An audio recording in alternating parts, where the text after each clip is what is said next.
Sleeping Beauty.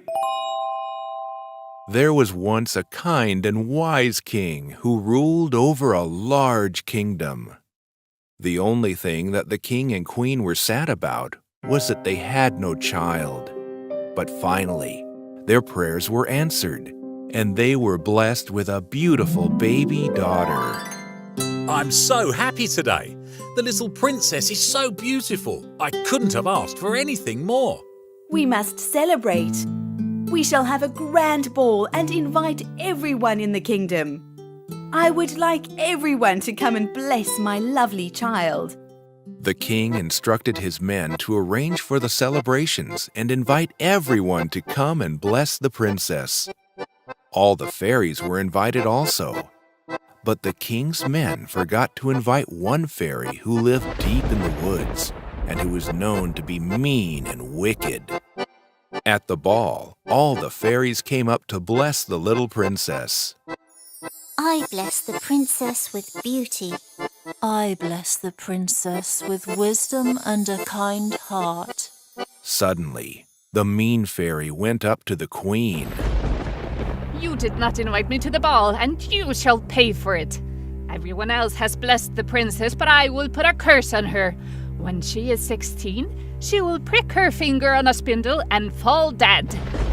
Oh no, no, no, no. I am so sorry that you were not invited. Please, please do forgive us. We have been blessed with a child after so many years. Do not take away our happiness. Please, take your curse back. I beg of you. I said you shall pay, and so you shall. So saying, the evil fairy left the ball, leaving everyone shocked.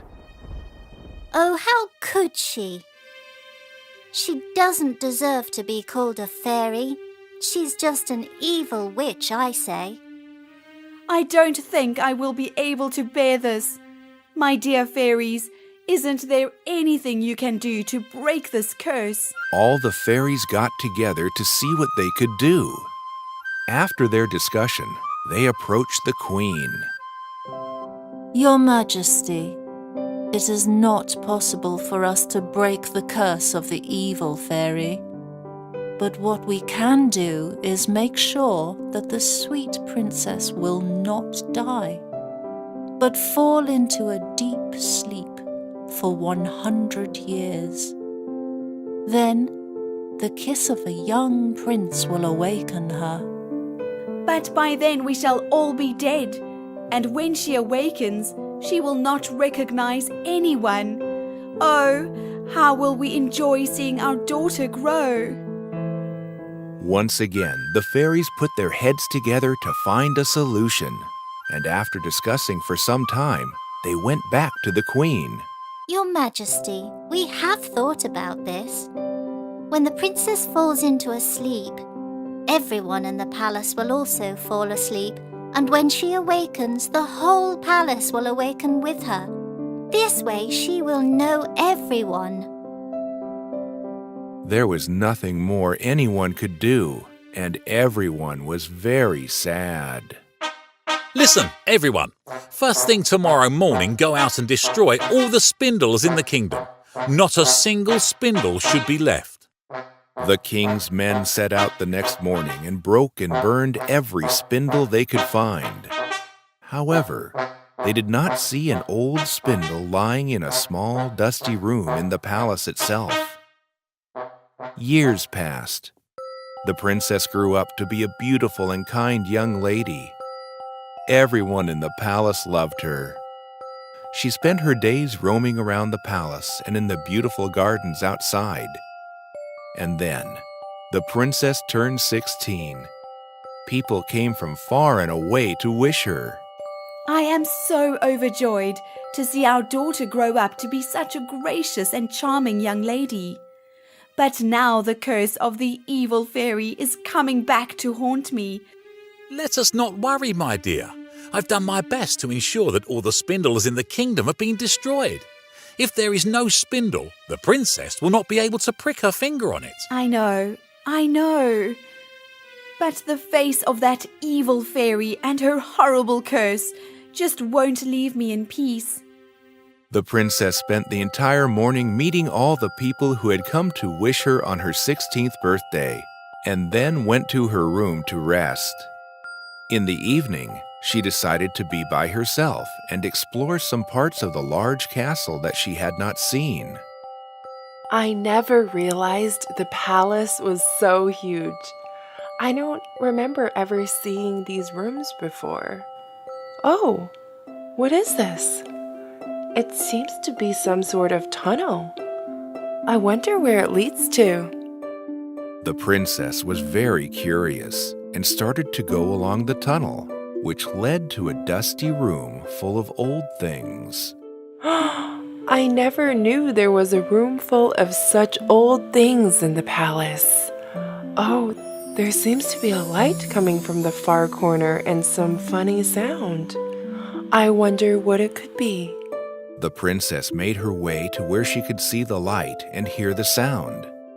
When she went near, she was surprised to see an old woman sitting and working with some yarn on some kind of rod. The princess did not know that that was a spindle, as her father had instructed that all the spindles in the kingdom be destroyed. And alas, the old woman sitting there was none other than the horrible fairy who had cursed the princess. She had somehow entered the palace, and with a spell, she had made the princess follow the path to the old dusty room. Hello? I don't think I've seen you before in the palace. What are you doing? I am spinning yarn, can't you see? Oh, I'm so sorry, but I've never seen anything like this before. Would you like to try it? It is not very difficult, you know. The poor princess had no idea about the evil plan of the wicked fairy, and eagerly agreed to try her hand at the spindle. And, as the witch had cursed when she had been born, she pricked her finger, and immediately fell into a deep slumber.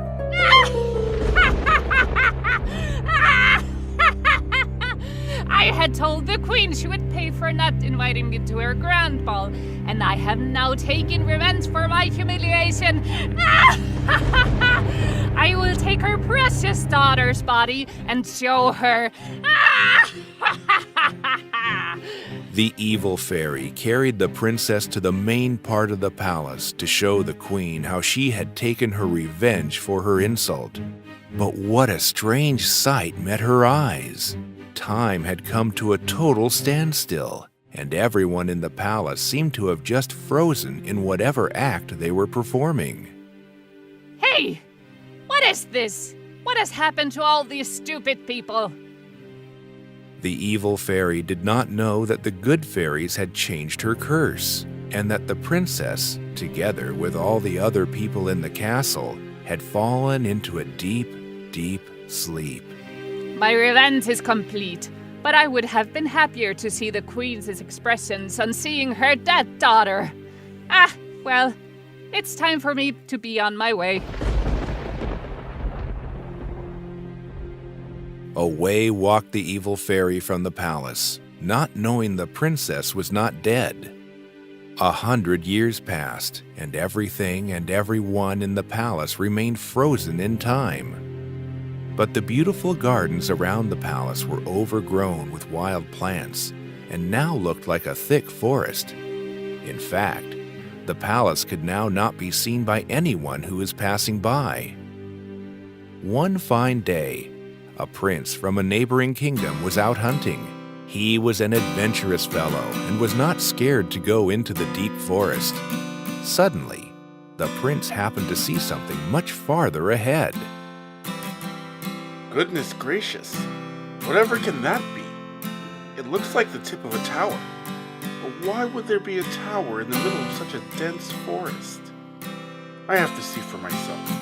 The prince cut through all the wild plants and bushes growing along the way, his feet crunching on the fallen twigs, till he finally reached the palace. I can't believe my eyes. A palace in the middle of such a thick forest. I wonder if there's anyone around. Though can't imagine that anyone could stay here. The prince made his way into the palace and couldn't believe the sight that met his eyes. I need to pinch myself. I seem to be dreaming. Ouch! Okay, so this is no dream. But I just can't figure out what this is. The prince wandered from room to room, seeing the same scene of people who seemed to be frozen like statues. Then the prince entered the room where lay the princess, and on seeing her, he just stopped. What a beautiful young lady. Prettier than any I have ever seen. The prince could not stop himself. He went forward, bent down beside the princess, and kissed her smooth white forehead. No sooner had he done this that the evil fairy's curse was broken. The princess opened her eyes and came to life, and with her awoke all the other people in the palace. The king and queen rushed to their daughter, tears of joy in their eyes. Can someone please tell me what is happening? Oh, young man, we have all been under the curse of an evil fairy.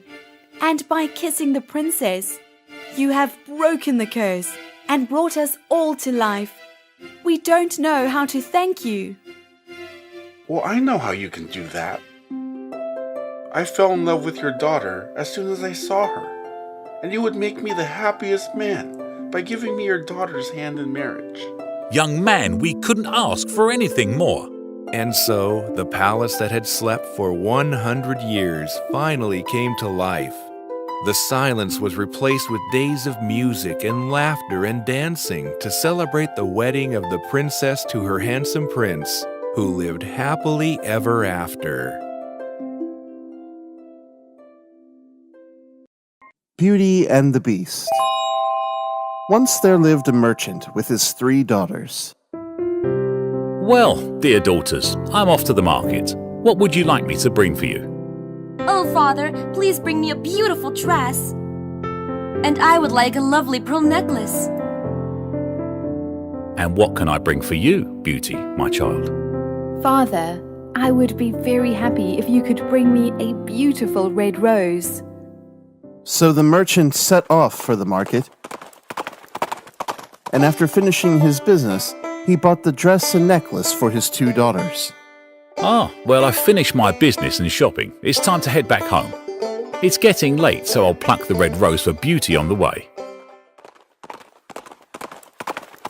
The merchant was halfway home when suddenly there was a loud clap of thunder with lightning, and it started raining heavily.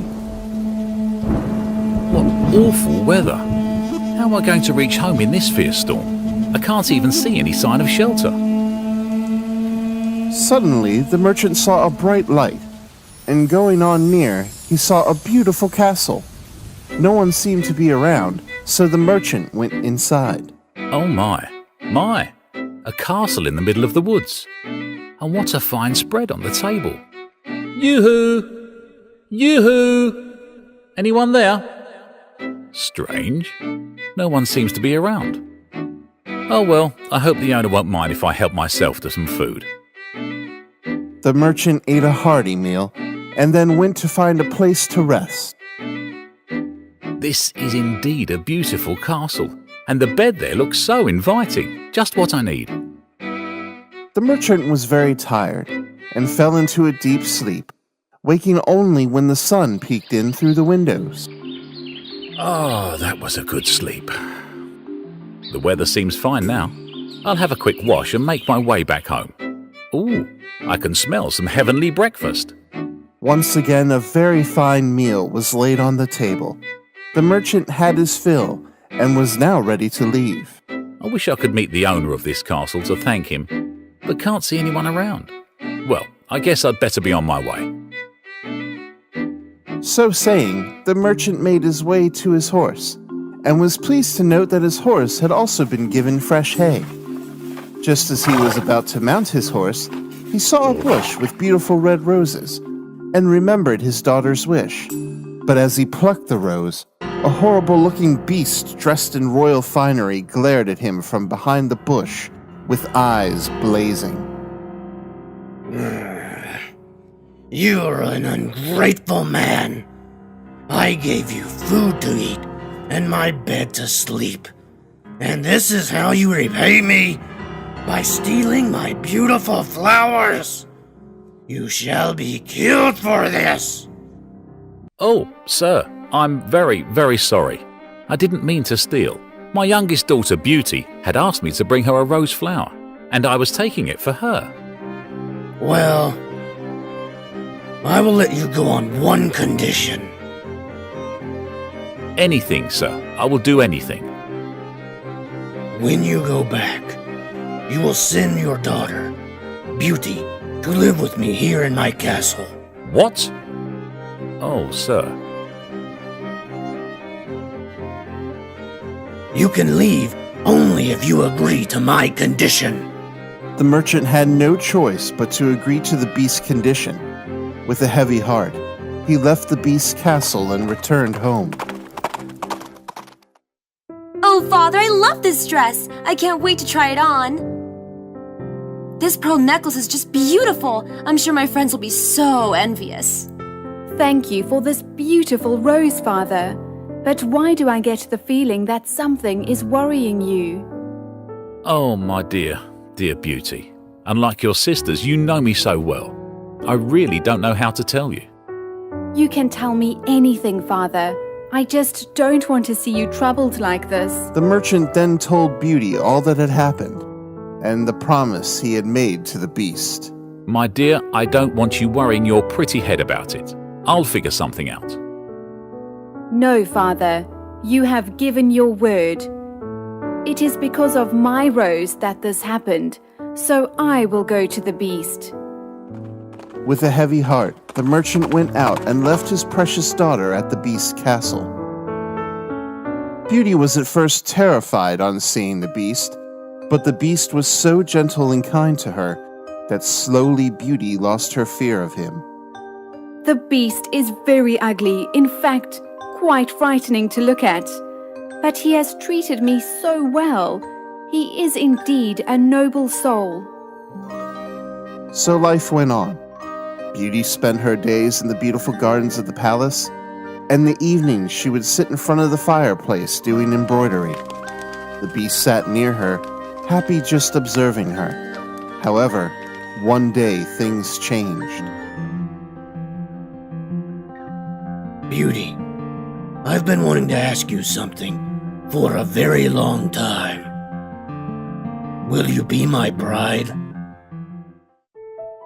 Beauty was shocked. She had got used to the beast around her, but marriage? She could not even think of marrying such an ugly creature. I do like you a lot, sir, but the thought of marriage has never entered my head. It's all right. I'm not offended by your answer. No more was said, and life continued as usual. However, the beast understood that Beauty was missing her family, and one day he gave her a magic mirror. My dear, I know you are missing your father and sisters. Come, have a look in this mirror. Beauty could not believe her eyes. There in the mirror she could see her father and sisters so clearly, though they were so far away. Oh, sir, you are too kind. I don't know how to thank you. One day, when Beauty went to the magic mirror, she was shocked to see her father ill and in bed. She ran up to the beast. Sir, I just saw my father in the magic mirror. He is ill and remembering me. Can you please let me go and visit him? The beast was very angry and stomped out of the room. However, when he saw how sad Beauty was, he went up to her.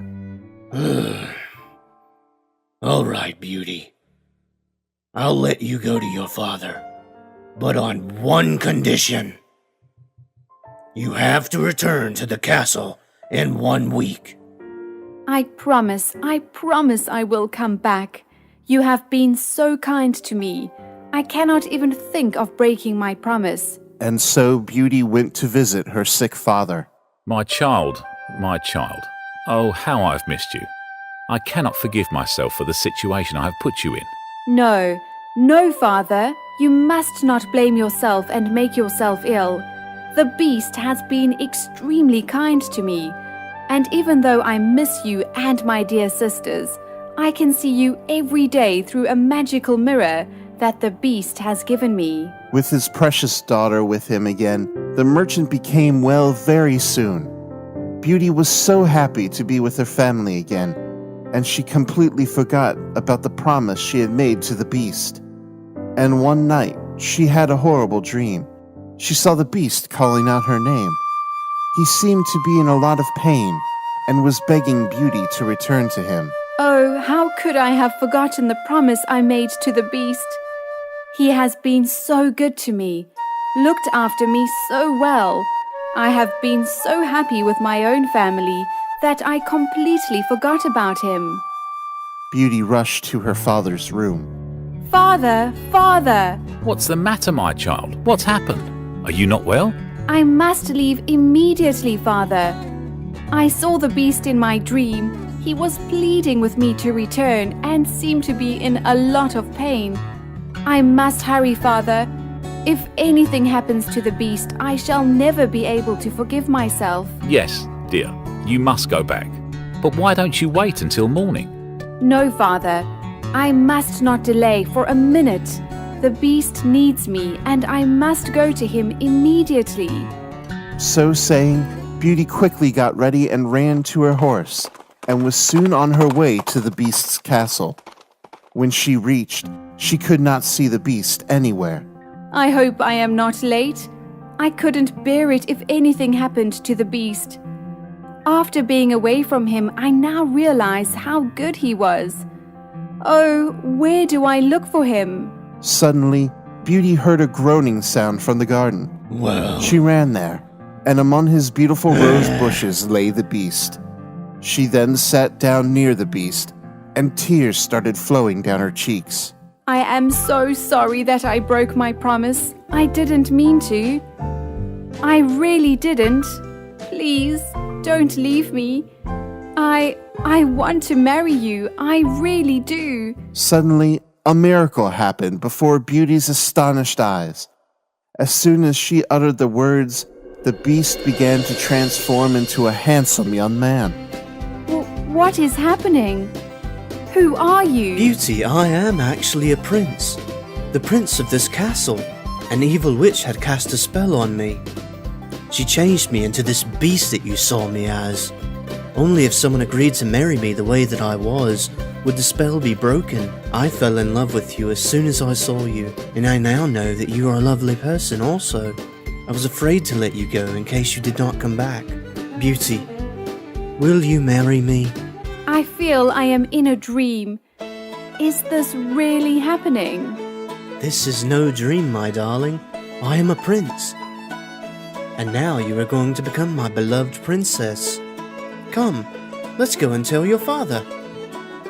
I am sure he was very sad that you had to stay here. But now when he knows the truth, he would no doubt be very happy for us. Beauty and her prince led a long, happy, and loving life.